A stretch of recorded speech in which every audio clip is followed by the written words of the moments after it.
आज तो गुरु जी पहुँच गए हैं। पहाड़ी की गड़गड़ाहट करते हुए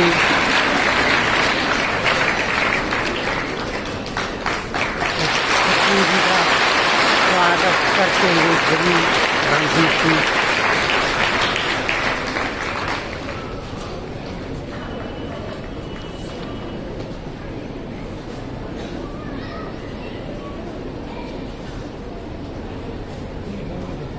सबके अंदर विराजमान उस परमपिता परमेश्वर और इस ब्रह्मांड के अंदर विराजमान उस अनंत अनंत गुरुओं को मेरा प्रणाम। आज गुरु पूर्णिमा का अवसर, जिसके ऊपर इस संसार के अंदर जितने भी गुरु हुए, क्योंकि इस धरा के ऊपर समय समय हमें न परमात्मा का पता चलता, न रास्ते का पता चलता, न ध्यान का पता चलता, न मंजिल का पता चलता। किसी भी प्रकार से जब जीव समझने का प्रयास करता है, रास्ता खोजने का, मार्ग ढूंढने का, जब तक इस धरा के ऊपर संत नहीं होंगे, गुरु नहीं होंगे, तब तक तो जीवों को यही नहीं पता चलेगा कि हमें कुछ करना चाहिए, नहीं करना चाहिए, परमात्मा नाम की कोई ताकत है या नहीं है, होता है नहीं होता है, आत्मा की सत्ता है नहीं है, कुछ भी किसी न किसी माध्यम से जीव, चाहे पुस्तकों के माध्यम से, पुस्तक जीवों के ऊपर तेज नजर रख के भेद नहीं करते, लेकिन कुछ शिष्य समझते हैं कि संत भेद करते हैं, लेकिन वो भेद संतों के द्वारा नहीं होता, वो जीवों के, शिष्यों के जुड़ाव इन चीजों के ऊपर निर्भर करता है। जिसका जितना ज्यादा भाव होगा, शिष्य समझते हैं कि हमारे अंदर ज्यादा भाव है, उनके अंदर कम है, लेकिन ये भाव, ये वो ऊपर बैठा परमात्मा वही देख सकते हैं, वही पहचान सकते हैं, वही पता कर सकते हैं, क्योंकि पूर्ण गुरु तो इस जगत के वही है, उनके अलावा ना कोई गुरु था, ना है, ना हो सकता। इस शब्द का प्रयोग मैंने इसलिए कर दिया क्योंकि उनकी कृपा के बिना, उनकी दया के बिना,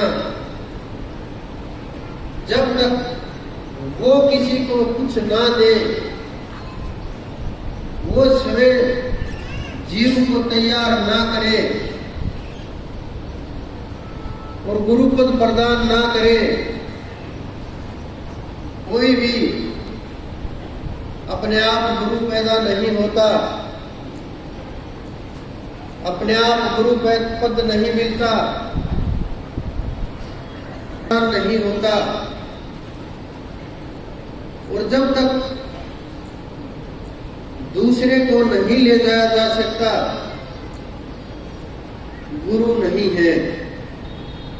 सिद्ध हो सकते हैं, संत हो सकते हैं, महात्मा हो सकते हैं, अवतार पद भी मिल सकता है, लेकिन जब तक दूसरे का, जीवों का मोक्ष नहीं करा सकते, वहां तक लेकर के उनको नहीं जा सकते, तब तक गुरु नहीं हो सकते। और जो सत्य का मार्ग जो हमारे ऋषि मुनियों ने दिखाया है, जिसके ऊपर हर जीव प्रयास करता है अपने अपने तरीके से, हमने बहुत नजदीक से देखा है। गुरु इस संसार के अंदर कल्याण के लिए ही आते हैं। बहुत से संत ऐसे हुए जिन्होंने शरीरधारी रूप धारण नहीं किए, लेकिन गुरु तो उनके भी हैं। गुरु के बिना कल्याण संभव नहीं होता। गुरु के बिना आप वहां तक नहीं जा सकते। गुरु का इतना ही महत्व है जितना नदी पार करने के लिए पुल का महत्व होता है, जितना इस शरीर में आपके लिए आत्मा का महत्व होता है। इस संसार के अंदर अनेकों गुरु हुए जिन्होंने अपनी अपनी तरह से मार्ग दिखाए, कल्याण के जीव जगाए। जो जहां से प्रयास कर रहे थे उसी मार्ग से चलाते चले गए, लेकिन गुरु के जो वचनों के ऊपर चले, जो गुरु के दिखाए मार्ग पर चले, मन मर्जी के मार्ग को छोड़ करके जो गुरु के वचन के ऊपर रुक गए, आज संसार जहां उनका नाम दिख जाए वहां भी नतमस्तक हो जाता है। ऐसा क्या अलग किया उन लोगों ने तब कि अपने जीवन को ही दैविक बना दिया। जीते जी देवता बन गए, देव रूप हो गए। उन्होंने केवल गुरु का सुमरण किया, ध्यान किया। उन्हीं के ऊपर शास्त्र जो भी उठाओगे, किसी भी धर्म की कोई भी शास्त्र, कोई भी पुस्तक, हर पुस्तकों में गुरु के गुणगान भरे पड़े हैं। लेकिन हम गुणगान जाने अंदर तक नहीं उतर पाते। कुछ लोग जो प्रयास करते हैं बीच तक रह जाते हैं, शब्द तक नहीं जा पाते। जो शब्द की गहराई तक नहीं जा पाते, वो मोक्ष को प्राप्त नहीं हो सकते। हमारे शास्त्रों ने एक एक चीज खोल खोल के समझाई है, जीवों को जीने की कला सिखाई है। जब चलने का प्रयास करता है, दौड़ने का प्रयास करता है, उड़ने का प्रयास, ज्यादा मेहनत करता है, परमात्मा उसको उसी के अनुसार, लगन के अनुसार, भाव के अनुसार उसके पिछले जन्म के जो कर्म हैं उनको जोड़ करके गुरु प्रदान कर देते हैं। अगर कोई और ज्यादा लगन चढ़ जाए, इतना भी प्रयास कर लो कि मैं गुरु को छोड़ करके नहीं जाऊंगा, मैं तो यही रहूंगा, लेकिन अगर तू समर्थ नहीं है, परमात्मा उससे अगर भाव परमात्मा के ऊपर लगन है, मन के अंदर शंका भाव नहीं है, दृढ़ संकल्प है कि सब एक एक करके नाम दिखाई देते हैं। जब आप और पीछे जाते, परमात्मा के प्रति प्रेम साथ साथ बढ़ता जाएगा। जितना आप नाम का स्मरण करोगे, उतना ही आप रूप के नजदीक चले जाओगे, क्योंकि स्थान,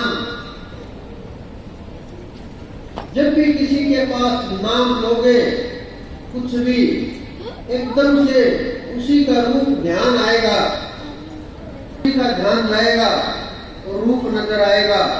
मन ही मन से नहीं जाना चाहोगे, तो ये नाम और रूप के तालमेल का पता चलता है। जितना नाम मजबूत होगा, शब्द और गुरु हृदय के अंदर विराजमान हो जाएंगे, फिर तो आदेश आने लगेंगे ऊपर से, और उसी के अनुसार कार्य होने लगेगा। आपको गुरु की ताकत का अंदाजा होने लगेगा, समझ में आने लगेंगे वचन, और उसी के अनुसार फिर आपका जीवन रास्ते के ऊपर परमात्मा के मार्ग पर चलने लगेगा। लेकिन शंकाएं बढ़ जाती हैं, अनेकों विचार, गुरु नहीं होता। गुरु वो नूरी तत्व होता है जो शरीर के अंदर विराजमान होता है, जो स्वयं रूप धारण करके विचरता रहता है, शब्दों को निकालता रहता है। वचनों का इस संसार के अंदर शिष्यों के ऊपर बहुत महत्व होता है। गुरु के शब्द के अंदर इतनी ताकत और इतनी क्षमता होती है, जो वो बोल देते हैं वो कार्य रुकता नहीं है, चाहे वो सांसारिक कार्य हो, चाहे वो लौकिक हो या पारलौकिक, आध्यात्मिक हो या ब्रह्मांडों से परे का कोई भी कार्य हो, वो प्रकृति उस कार्य को करने के लिए अपना काम शुरू कर देती है। लेकिन कुछ लोग गुरु के वचनों को डिब्बों में बांधने का प्रयत्न करते हैं, सीमित करने का प्रयास करते हैं, दायरा बनाते हैं, मन माने सरलार्थ निकाल करके अर्थ बदलने का प्रयास करते हैं, और मन माने आचरण के ऊपर चलने लगते हैं। आचरण सिद्धों जैसा करते हैं, बातें सिद्धों जैसी करते हैं, और उनका ध्यान देखो 1 घंटे भी नहीं बैठ पाते। जो जीव इतना भी नहीं कर पाते, इतना भी केवल कुछ पल नहीं रख पाते, और वो सोचते हैं कि हम परमात्मा को प्राप्त कर लेंगे, वहां पहुंच जाएंगे, हमारा कार्य तो बस यहाँ आने तक का था, गुरु के पास पहुंचना था, लेकिन भजन नहीं करेंगे, केवल मात्र शरीर तक पहुंचने के लिए, सेवा के लिए जितना भी आप कदमों से चलोगे, अगर आपने किसी जन्म में पैरों से कुछ गलत किया है, वो पाप कटने लगेंगे। अगर आप हाथों से सेवा करोगे, तो हाथों से जो आपने गलत काम किए हैं वो कटने लगेंगे। अगर आप मन से सत्संग सुनोगे और करोगे और परमात्मा के नाम का प्रचार करोगे, उसका नाम का संसार में जगाने का प्रयत्न करोगे, तो आपने जो मन से किए गए बुरे कर्म हैं वो कटने लगेंगे। कर्मों के कटने का कोई दूसरा साधन नहीं है।